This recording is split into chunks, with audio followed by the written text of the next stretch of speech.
Hi, my name is Bill, and today I will be showing you how to replace the door spring on your dishwasher.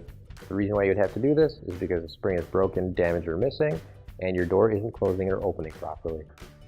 Warning: before doing any repairs, please disconnect your power source.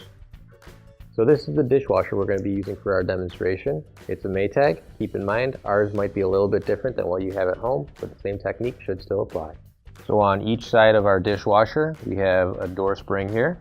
And now the retainer will come off the spring like so.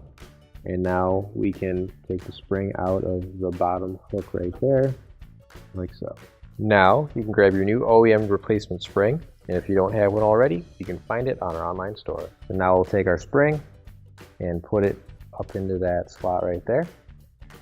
And now we'll hook our retainer onto our spring, like so. Right through that hole, and then we'll stretch our spring and retainer here and put it right into that slot on the door. And now we'll test everything out by opening and closing our door. So you'll see their spring stretches and contracts back into place, and our door opens and closes nice and smooth. Finally, don't forget to plug in your appliance.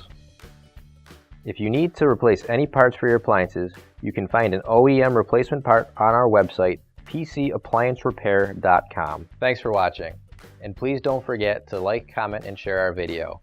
Also, don't forget to subscribe to our channel. Your support helps us make more videos just like these for you to watch for free.